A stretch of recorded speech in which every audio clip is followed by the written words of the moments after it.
Hey guys, I got another one to show you. Check it out. I got one of these really cool Epiphone SG400 Customs. This is the one that is modeled after the 61 Les Paul. You can see it says Les Paul there, and it also says it up here. It's because if you don't know, 1961, they discontinued the original Les Paul body style and they came out with this thing, and they called it a Les Paul and didn't say anything to Les Paul about it, and he was not happy about it. And I think a few years later, like 63 or 64, they finally took the Les Paul name off of this, started calling it the SG for solid guitar, and all was well again, I suppose. So anywho, this is the custom with the block inlays, the headstock binding, neck binding, 3 humbucking pickups, and I got a smoking deal on this guitar because it's not in the greatest shape. The back has some dents, scratches, a couple extra strap button holes drilled. There's some minor scratching on the top side that could probably be polished out. And when I got the guitar, the electronics did not work. It just gave you an awful buzzing noise when you plugged it in, and that was because it was not grounded properly. So I was able to fix that and adjust the action on the neck. I had to turn the truss rod a little bit, and now she's a player.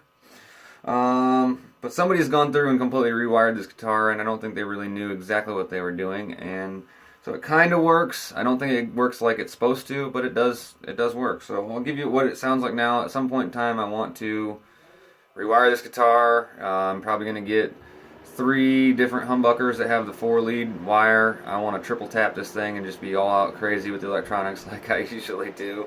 And I've got a goal to add one of the Maestro vibrolas. I know that's controversial. A lot of people say they suck majorly, they have decreased tuning stability, but the bottom line is they look awesome, and I'm sure if you have a qualified technician who really knows what he's doing, he can make, which I do, he can make it work good enough for me. I'm not going crazy trying to do dive bombs. I just like a little bit of vibrato here and there.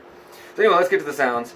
Here's the middle position, and I don't mess too much with these knobs because, like I said, they don't work like they're supposed to. So I'm just going to leave them up and give you some basic sounds. When I get it rewired, we'll go through all the things that this thing should and can do. So here's the middle position. Let me turn it back to clean so you can hear that. Well, sort of clean. You know how I like it.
I'll give you some real clean just to give you a taste of it there.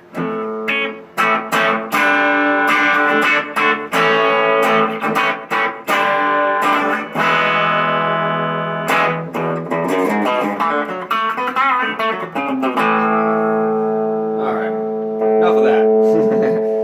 Neck pickup, which these pickups aren't horrible, they don't sound terrible.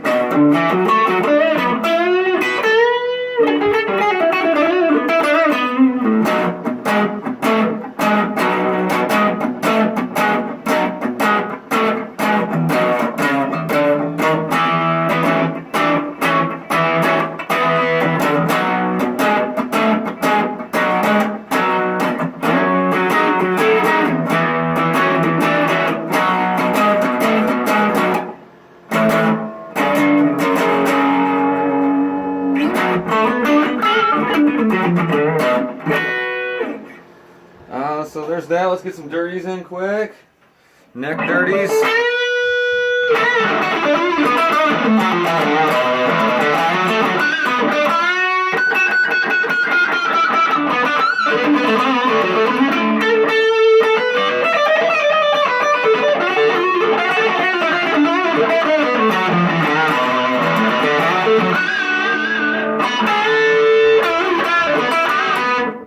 Middle.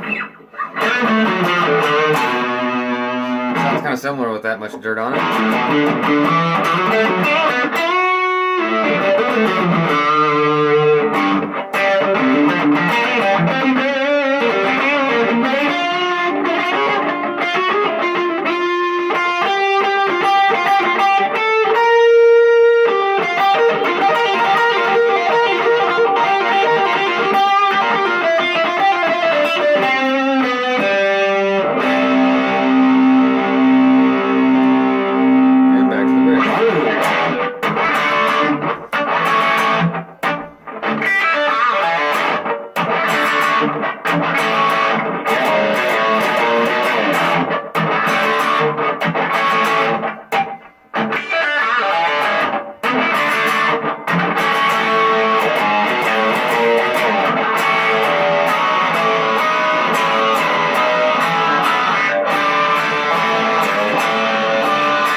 So quickly, before I let you go, I want to talk to you guys really briefly about this guitar is very different from my Gibson SG.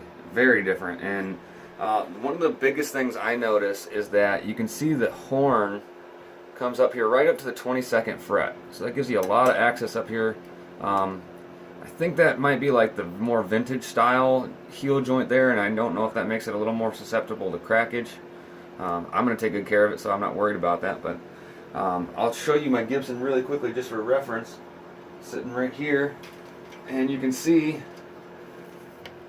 that comes up to about the 21st fret there on this one. So there's a little more wood there behind that neck joint, which is interesting. It definitely makes for a different feel. The neck shapes are very different. The Gibson has kind of that slim D 60s profile. This has a slim C 60s profile. Man, I can't think. It's really kind of its own thing as far as all my other guitars. My Les Paul has a fatter neck, both of them. It's kind of similar to my Green Paul back there in the feel of it, I guess. Slimmer than the Black Paul, which is getting worked on right now. It's one of my other projects.